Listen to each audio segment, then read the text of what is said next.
1 કરોડ તમારા અને 1 કરોડ મારા આવો એક કથિત ઓડિયો નિલેશ એરવડિયા અને હકાભાનો સામે આવ્યો છે. કારણ કે જેતપરમાં જે ખેડૂત આંદોલન ચાલી રહ્યું છે તે ખેડૂતોને સરકાર સાથે બેસવા માટે કરોડોની ઓફર થઈ રહી છે અને આવો ઓડિયો એક સામે આવ્યો છે. આ ઓડિયોમાં શું છે તેની વિગતે ચર્ચા કરીશું. નમસ્કાર, હું સમ્રાટ અને તમે જોઈ રહ્યા છો ચક્રવાત.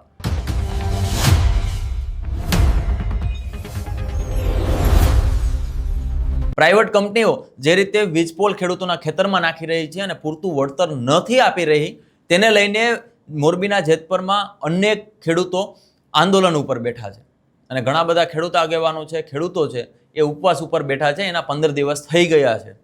હવે માત્ર જેતપર જ નહીં પરંતુ આખા ગુજરાતમાંથી ખેડૂતો ત્યાં આવીને તેમનું સમર્થન જાહેર કરી રહ્યા છે. પરંતુ આ વચ્ચે એક ઓડિયો ક્લિપ આવે છે અને ઓડિયો ક્લિપમાં ખેડૂત આગેવાન જે ઉપવાસ ઉપર બેઠા છે એવા નિલેશ એરવડિયા અને હકાભાનો ઓડિયો છે અને આ ઓડિયોમાં તેઓ વાતો કરતા સંભળાય છે કે 1 કરોડ તારા અને 1 કરોડ મારા આપણે ખેડૂતોને સરકાર સુધી પહોંચાડવાના, અને એ પણ એડવાન્સમાં. હવે વાત રહી આ ઓડિયોની, તો ઓડિયો સાચો છે કે ખોટો છે એ તો પુષ્ટિ કર્યા પછી જ ખબર પડે. પરંતુ હકાભાઈએ જે રીતે આરોપ લગાવ્યા છે તે પણ એક પ્રશ્ન ઊભો કરે છે. પહેલા આપણે આ ઓડિયો સાંભળીશું. એમાં રેકોર્ડિંગ થાય એટલે આમાં ફોન કર્યો મેં એ વાત કરી ખાલી 2 કરોડ રૂપિયા કીધું નિલેશભાઈ કે સરકારભાઈ આવવાનો અત્યારે હાલમાં સરકારભાઈ આવવાના. નિલેશભાઈ 2 કરોડ રૂપિયા કે મેં આવી વાત કરી સરકારભાઈ આવવાના. પછી વાત પછી તો એ કે કાલે ફોન કર્યો એમ કીધું, એટલે આજ ફોન કરવાનો મારે હે ને. અને ચોખ્ખું કહી દઉં ને સરકારભાઈ આવવાના, ખાલી પછી નિર્ણય પછી લેવાનો. 2 કરોડ કીધું કે વધારે કહેવા બોલો. મારે 1 રૂપિયા જોતું. જો તમે હે ને 2 કરોડ મારી જતા હોય ને તો હું અહીંયા સુધી લઈ જાઉં. અહીંયા હું જવા મળી જાઉં ને મારે માટે બહુ મળતું નહીં. મને જસ મળવો જોઈએ, તમને પૈસા મળવા જોઈએ. તો એક કામ કરો, તેમાં કહું છું રેકોર્ડિંગ થાય તમે ફોન ન કર્યો બોલામાં કે રેકોર્ડિંગ થાય જતમાં થાય. આપણે રેકોર્ડિંગ થતા હોય ઉપર ખબર ન હોય તમને. ઓકે હાલો. આ ઓડિયો તમે સાંભળ્યો. હવે આ ઓડિયો બાદ હકાભાઈએ ખુદ પ્રેસ કોન્ફરન્સ કરીને ખુલાસો કર્યો છે. તેમણે એવું કહ્યું કે આ જે ઓડિયો છે એ ખરેખર સાચો છે અને નિલેશ એરવડિયા છે એમણે એવું કહ્યું હતું કે 2 કરોડ સરકાર સુધી ખેડૂતોને પહોંચાડવાના એડવાન્સમાં લેવા છે. એમાંથી 1 કરોડ મારા અને 1 કરોડ તમારા. અને જો આ ડીલ થઈ જાય ખેડૂતો અને સરકારની તો ટોટલ 25 કરોડ સરકાર પાસેથી આપણે લેવાના છે.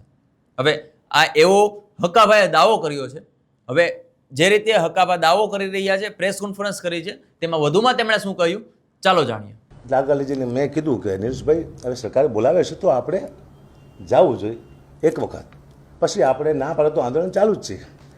એ ભાઈએ કીધું મને નિલેશભાઈ એરવડિયાએ, એમાં આપણને શું મળે. એને મને કીધું કે સરકારમાં વાત થાય તો 25 કરોડ રૂપિયાની માંગ કરવાની છે આપણે.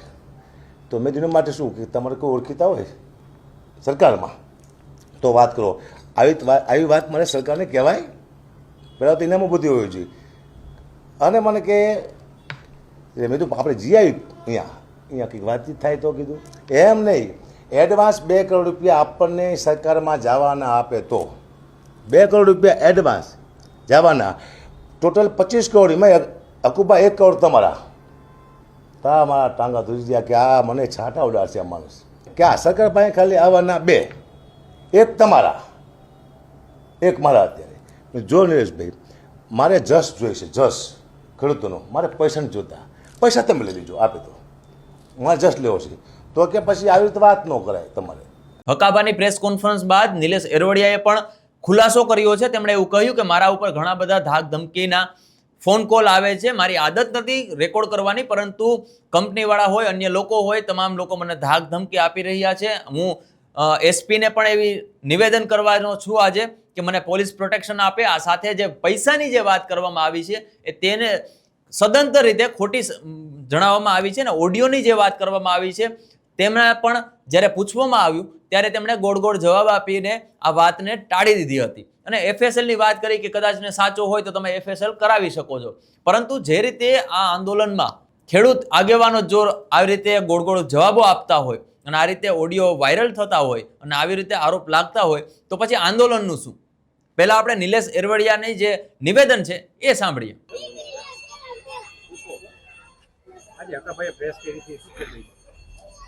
હકાભાઈએ જે બ્લેમ કર્યો છે એવા બ્લેમ તો આ આંદોલનને તોડવા માટેના અનેક આવવાના છે. કારણ કે છેલ્લા 10 દિવસથી અનિયન ચહેરાઓ, માફિયાઓ ભારતીય જનતા પાર્ટી દ્વારા આ આંદોલનને તોડવા માટે, વીખવા માટે ઉતારી દીધા છે. કરોડો રૂપિયાની લાલચો આપવામાં આવે છે. મને પણ અનેક ઓફરો અનિયન ચહેરા દ્વારા કરવામાં આવી છે. પહેલાં 2-5 કરોડથી ચાલુ થઈ હતી, આજે 20-25 કરોડ સુધી પહોંચી છે.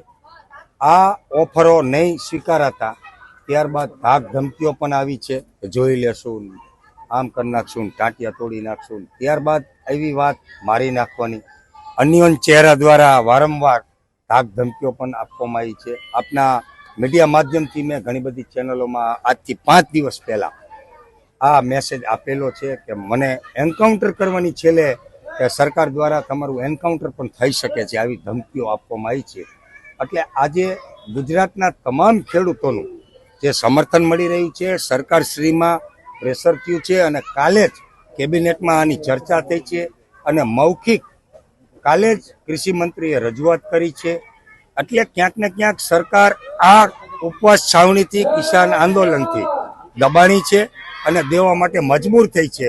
તો એમને નહીં આપવાની મનસા હોવાથી, કારણ કે ભારતીય જનતા પાર્ટીએ આજ સુધી કોઈને કંઈ પીરસ્યું જ નથી, એટલે એને આપવું નથી એવી મનસા એની સ્પષ્ટ થાય છે. એ આ આંદોલન તોડવા માટેના તમામ સામદંડ ભેદની નીતિ અપનાવી રહી છે. આવનારા સમયમાં આથી પણ મોટા બ્લેમ થઈ શકે છે. મારા ઉપર ખોટા કેસ દાખલ થઈ શકે છે અને મારા ઉપર હત્યાનો પ્રયાસ પણ થઈ શકે છે.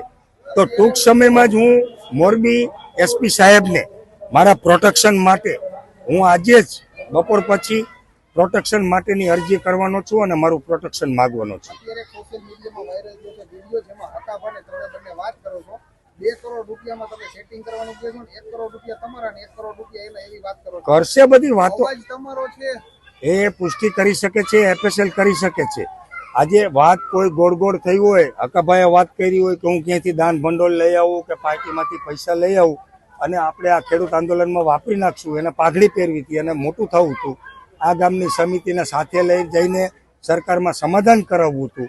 તો આ સમિતિની માગણીઓ હતી કે ભાઈ અમારી 3 માગણીઓ છે. હકાભાને પણ કીધું કે આ 3 માગણીઓ તમે લેખિતમાં લઈ આવો, પણ બોલાવ્યા હતા કોણે? હકાભાને ડાયરો કરવા બોલાયા હતા, મેં જ બોલાયા હતા. પણ હકાભાને આક્ષેપ કરો જે અત્યારે ઓડિયો છે જેમાં તમે કહો છો કે 1 કરોડ તમારા ને 1 કરોડ મારા, એ વાતનું શું કહેશો? વાત હું એ જ કરું છું કે હકાભાને ડાયરો કરવા માટે આમંત્રણ મેં આપ્યું હતું, એ ડાયરો કરવા માટે આપ્યું હતું. હકાભાઈએ સ્વૈચ્છિક સમર્થન જાહેર કર્યું છે. અમે કોઈ નથી કીધું કે તમે અમને સમર્થન આપો. હકાભા રંગમાં આવી ગયા, પબ્લિક જોઈ અને એને જાહેરાત કરી કે મારું ખેડૂતોને સમર્થન છે. જો ખેડૂતોને સમર્થન હોય તો આવા કાવા દાવા ના કરવાના હોય, ખેડૂતોની પીડા સમજવાની હોય અને પાઘડી પહેરી અને આગેવાની લેવાની જીદ ના કરવાની હોય. હવે એની જીદ હતી કે આ સમિતિને લઈને હું સરકારમાં જાઉં, આગેવાની લઉં અને વરબાપ બનું. તો સીધી ક્યાંય પણ થાળી તૈયાર મળતી નથી. હોટલમાં મળે પૈસા દઈને, બાકી જમવાની થાળી બનાવી હોય તો એના માટે મહેનત કરવી પડતી હોય છે. એટલે હકાભાના જે બ્લેમ છે એ એની જગ્યાએ છે ને એથી મોટા બ્લેમ હજી આવશે આ આંદોલનને તોડવા માટેના. ઓડિયો માટે તમે શું કહેશો? જેમાં એ FSL કરી શકે છે, FSL કરી શકે છે, કેસ કરી શકે છે. મને મારી નાખવાની ધમકીઓ આપવામાં આવી છે અને મારી પાસે ઓડિયો નથી, કારણ કે હું કોઈ દિવસ કોઈ પણ વ્યક્તિના રેકોર્ડિંગ કરતો નથી. એ હકાભાનો વિષય છે, તમે હકાભાને જઈને પૂછો. અવાજ તમારો નથી? મારો અવાજ નથી, એની હું જવાબદારી સાથે કહું છું.